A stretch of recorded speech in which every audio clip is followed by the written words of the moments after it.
प्रभु की स्तुति करो।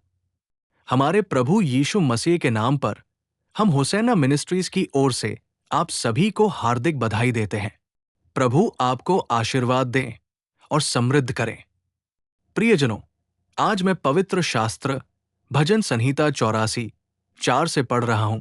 धन्य है वे जो आपके घर में रहते हैं, वे हमेशा आपकी स्तुति करते हैं।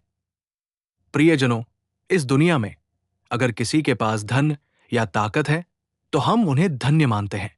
अगर कोई हमसे ऊंचे पद पर है तो हम ये नहीं सोचते कि उन्होंने वो पद कैसे प्राप्त किया। अंततः हम कहते हैं कि वे धन्य हैं। लेकिन इन सभी बातों से बढ़कर ये श्लोक हमें बताता है कि जो लोग उनके घर में रहते हैं वे धन्य हैं। इसका मतलब है, उनके घर में रहने का क्या मतलब है? हमें ऐसे अनुभव होने चाहिए जो किसी ऐसे व्यक्ति को होते जो उनके मंदिर में रहता है।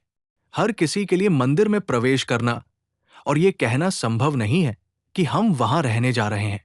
जब हम मंदिर में आते हैं तो हम जिस तरह से व्यवहार करते हैं, हम जो सावधानियां बरतते हैं, जिस तरह से हम इस डर के साथ जीते हैं कि भगवान मुझे देख रहे हैं, जब हम इस तरह के डर और सावधानी के साथ जीते हैं तो हम धन्य माने जाते हैं। ये श्लोक हमें एक बार फिर से याद दिलाता है, भगवान के प्यारे बच्चों, भगवान के मंदिर में हमें क्या मिलता है? भगवान के मंदिर में रहने वालों को धन्य क्यों कहा जाता है? जब हम पवित्र शास्त्र में कुछ बातें पढ़ते हैं तो हम पाते हैं कि वे हमारे आध्यात्मिक जीवन के लिए बहुत मददगार और जागृत करने वाली है। सबसे पहले जब हम भजन 36:8 पढ़ते हैं, वे आपके घर की बहुतायत से दावत करते हैं। यहां देखें, भगवान का घर, इसमें क्या है? दुनिया में हम कुछ गतिविधियां देखते हैं। जब हम कुछ जगहों पर जाते हैं तो वे अलग होती हैं। लेकिन भगवान का मंदिर कैसा है? ये उस जगह के लिए मुकुट की तरह है। ये उस क्षेत्र के लिए प्रकाश स्तंभ की तरह है।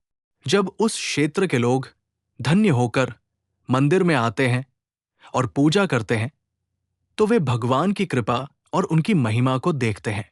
मंदिर और उसके आसपास के इलाके भी हरे भरे और धन्य दिखाई देते हैं। क्यों?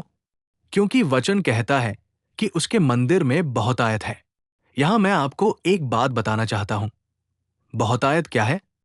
बहुतायत शब्द की परिभाषा क्या है? इसका मतलब है कि किसी चीज की कमी नहीं है।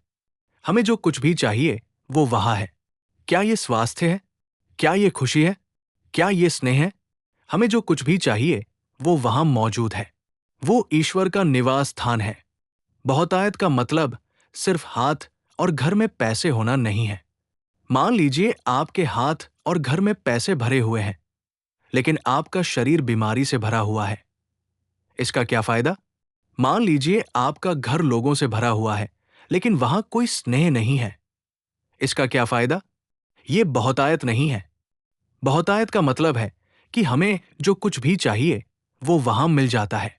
इसलिए जो लोग ईश्वर के मंदिर में रहते हैं वो धन्य हैं। जो लोग उस बहुतायत में हिस्सा लेते हैं वो धन्य हैं। जो लोग उस बहुतायत को रखते हैं वो धन्य हैं। यही श्लोक हमें बताता है।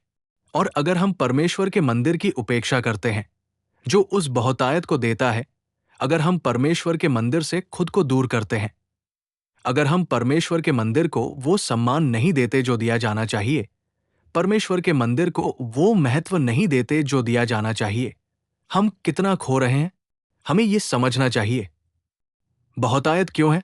क्योंकि वहां परमेश्वर का न्याय आसन है, उसका सिंहासन है, उसकी आंखें उस पर है, उसके वचन वहां घोषित किए जाते हैं। सांसारिक गतिविधियां वहां नहीं दिखाई देती है। परमेश्वर का मंदिर एक पवित्र स्थान है, एक पवित्र स्थान है, एक ऐसा स्थान जहां वो रहता है, उसका चरणपीठ है। इसलिए वहां बहुतायत है। आपको जो कुछ भी चाहिए आप वहां जा सकते हैं, प्रार्थना कर सकते हैं और उसे प्राप्त कर सकते हैं। मेरे प्यारे परमेश्वर के बच्चों, कोई भी कभी भी उसके सामने आकर खाली हाथ नहीं जाता। जो राजा उसके सामने आए, उन्होंने पत्र खोले, उन पत्रों को फैलाया और उसके सामने विनती की, उन्हें विजय मिली। जो लोग रोते हुए आए, जो लोग संकट में आए, जब वे गए तो उन्होंने अपना दुख पीछे छोड़ दिया और खुशी के साथ चले गए। हम पवित्र शास्त्र में ऐसे कई इतिहास देखते हैं जिन्हें मदद की जरूरत थी, वे उनकी उपस्थिति में आए। जिन्हें बच्चे चाहिए थे, वे उनकी उपस्थिति में आए। जिन्हें ताकत की जरूरत थी, वे उनकी उपस्थिति में आए। जो स्नेह चाहते थे, वे उनकी उपस्थिति में आए। जो झुके हुए थे और खड़े होने में असमर्थ थे, वे उपचार की तलाश में उनकी उपस्थिति में आए। उन सभी को, उनमें से प्रत्येक को, परमेश्वर के मंदिर में वो सब कुछ मिला जिसकी उन्हें जरूरत थी। इसलिए ये बहुतायत से भरा हुआ स्थान है। इसलिए जो लोग उस प्रचुर स्थान में रहते हैं, वे धन्य हैं, यही श्लोक हमें बताता है। इसके अलावा जब हम भजन 65:4 पढ़ते हैं, धन्य है वो जिसे तू चुनता है और अपने आंगन में रहने के लिए निकट लाता है। हम तेरे भवन की भलाई से, तेरे मंदिर की पवित्रता से तृप्त होंगे। यहां देखें, परमेश्वर के मंदिर में भलाई है। आइए एक और श्लोक पढ़ें। तेरे आंगन में एक दिन कहीं और 1000 दिन से बेहतर है। लिखा है कि दुष्टों के बीच रहने से परमेश्वर के मंदिर के आंगनों में रहना उत्तम है। अच्छाई क्या है? ये सिर्फ नौकरी पाना, बच्चों की शादी करवाना, घर बनवाना या कार खरीदना नहीं है। अच्छाई का मतलब है इस दुनिया में हम जो जीवन जीते हैं, उससे कहीं बढ़कर एक महान जीवन। किसी भी दिशा में सोचें, अच्छाई का मतलब है जब तक हम इस दुनिया में हैं, भगवान के मंदिर में रहते हैं। भगवान के मंदिर में रहना इस सांसारिक जीवन से बेहतर है। जिस तरह का जीवन दुनिया में कहीं नहीं मिल सकता, वो भगवान के मंदिर में मिल सकता है। एक बार गौर से देखिए, हम जो भगवान के मंदिर में रह रहे हैं, यानी भक्तिपूर्वक, शुद्ध रूप से, पवित्रता से, धर्मपूर्वक और ईमानदारी से जी रहे हैं। भले ही हमारे पास ये चीजें न हों या हमने ये सब खो दिया हो, और हम उन लोगों को देखें जो दुनिया के हिसाब से जी रहे हैं, तो हम उनमें और हम में अंतर पहचान लेंगे। जब हम खुद की तुलना उनसे करते हैं, तो हमें लगता है कि हम कितने धन्य हैं। क्यों? क्योंकि हम जो रुपए कमाते हैं, वे हमारे परिवार के लिए आशीर्वाद बन जाते हैं। अगर हम मुट्ठी भर चावल भी खा लें, तो भी उसका स्वाद अच्छा लगता है। अगर हम थकेहारे घर आकर लेट जाते हैं, तो हमें नींद आ जाती है। आज हम शांतिपूर्वक और धीरे धीरे जीवन जी पा रहे हैं। भले ही हमारे पास धन दौलत, वैभव या विलासिता न हो, फिर भी आज हम शांतिपूर्ण जीवन जी रहे हैं। इसीलिए वचन कहता है, अगर कोई सारी दुनिया पा ले और अपनी आत्मा गवा दे तो क्या फायदा। मेरे प्यारे ईश्वर के बच्चों, आज दुनिया की हालत, सांसारिक लोगों की हालत बिल्कुल ऐसी ही है। वे बहुत कुछ इकट्ठा करते हैं, बहुत कुछ जमा करते हैं और आगे की ओर देखते हैं, और जब तक वे अपनी कमाई का आनंद लेने की अवस्था तक पहुंचते हैं, तब तक उनका जीवन छोटा हो जाता है। आज उन्होंने जो कुछ भी जमा किया, कमाया, इकट्ठा किया और जमा किया, उन्हें उसे किसी और के लिए छोड़कर चले जाना होगा। लेकिन तब तक, जब तक हम थोड़ा थोड़ा करके कमा रहे हैं, तब तक ईश्वर ने हमारी कमाई को धन्य और फलदायी बना दिया है। ये कितना अच्छा है! ये कितना अच्छा है! बहुत से लोग प्रार्थना करने के लिए आते हैं और कहते हैं, पादरी, हम घर पर 4 या 5 लोग हैं। हम कड़ी मेहनत करते हैं, हम संघर्ष करते हैं, लेकिन महीने के अंत तक हम पर कर्ज और बकाया रह जाता है। एक भी पैसा नहीं बचा है।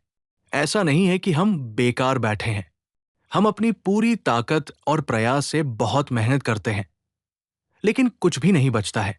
वे कहते हैं, पैसे हमारे हाथों में पहुंचने से पहले डॉक्टर, अस्पताल और बीमारियां आकर उसे छीन लेती है।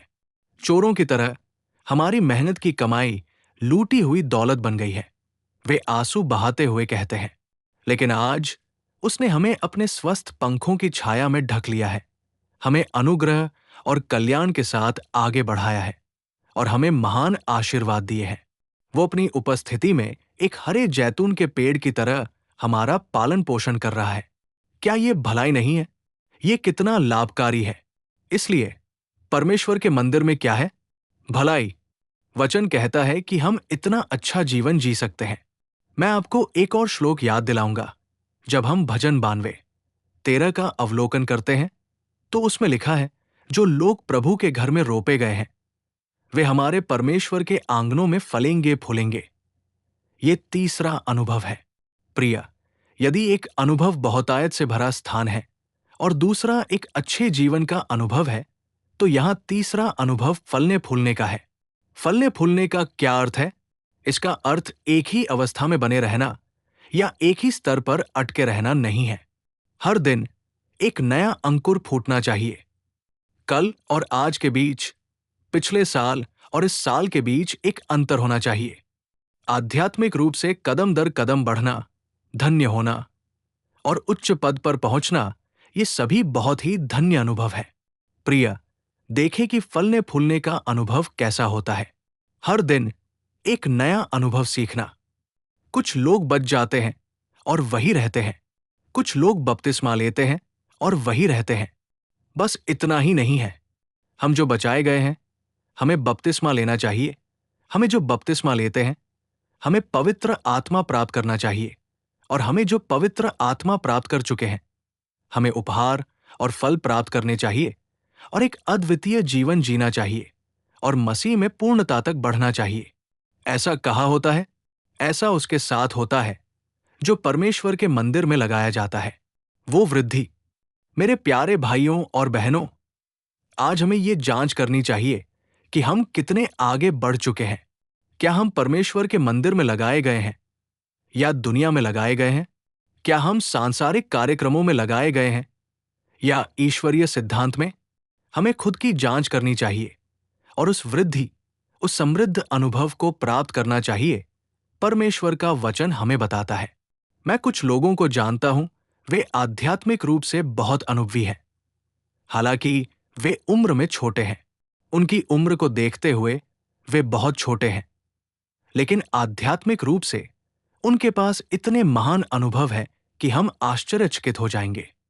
वे अपने परिवार को अच्छी तरह से संभालते हैं, चर्च में उच्च पद पर पहुंचते हैं, मंत्रालय का समर्थन करते हैं और परमेश्वर के लिए कुछ करने की इच्छा के साथ आगे बढ़ते हैं। वे आध्यात्मिक रूप से मजबूत होते हैं और उनका पद ऊंचा होता है। ये बातें सांसारिक लोगों को भी आश्चर्यचकित करती है। हमारे प्रार्थना मंदिर में आने वाले कई लोग बहुत युवा हैं, लेकिन जब हम उनके द्वारा अनुभव किए जाने वाले आध्यात्मिक मूल्यों को देखते हैं, तो हम आश्चर्यचकित हो जाते हैं। वे यही नहीं रुके, बल्कि उनमें नए काम शुरू हुए और एक नयापन अनुभव करते हुए, नई ताकत हासिल करते हुए। पवित्र शास्त्र में लिखा है कि एक उकाब की जवानी की तरह नई ताकत।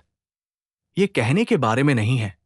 मैं 77 में बचा लिया गया था, 79 में बपतिस्मा लिया, 82 में पवित्र आत्मा प्राप्त किया और सिर्फ अतीत के बारे में बात करना। ये अतीत को याद करने और खुशी से उछलने के बारे में नहीं है। सवाल यह है, आज आपका विकास कैसा है? आज आप कैसे फल फूल रहे हैं? कल और आज के बीच आप में क्या बदलाव दिखाई देता है? हमें उस सवाल का जवाब देना चाहिए। मेरे प्यारे भाइयों, हमें भगवान के मंदिर के आंगनों में लगाए गए लोगों की तरह होना चाहिए और फल फूलना चाहिए, फल फूलना चाहिए, फल फूलना चाहिए। मुझे आपको एक और श्लोक याद दिलाना चाहिए। यह हम सभी के लिए एक प्रसिद्ध शास्त्र है। जब हम भजन 23 के 6वें श्लोक को देखते हैं, तो वहां लिखे शब्द हैं, निश्चय भलाई और दया मेरे जीवन के सभी दिनों में मेरे साथ रहेगी।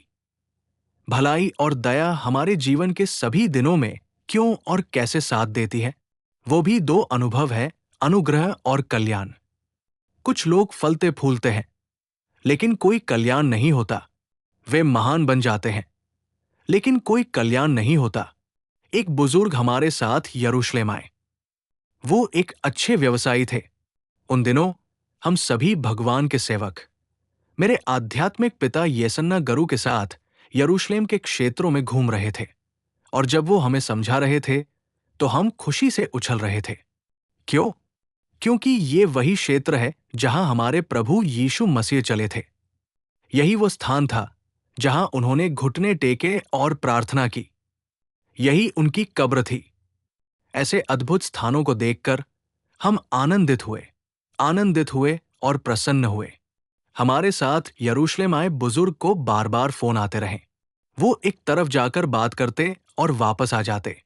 उनका चेहरा पूरी तरह से परेशान था और वो लगातार बड़बड़ा रहे थे, बुड़बुड़ा रहे थे और आहें भर रहे थे। उनके चेहरे पर कोई खुशी नहीं थी। माउंट कार्मेल पर चढ़ने के बाद येसन्ना गारू ने उसे थोड़ा डांटा और कहा, क्या हुआ भाई? क्या सिर्फ तुम्हारे पास ही फोन है? क्या बाकी लोगों के पास फोन नहीं है? जब सब शांति से स्पष्टीकरण सुन रहे हैं तो तुम फोन पर बात करने के लिए अलग क्यों जा रहे हो? उसने कहा। उसके बाद वो चुप रहा।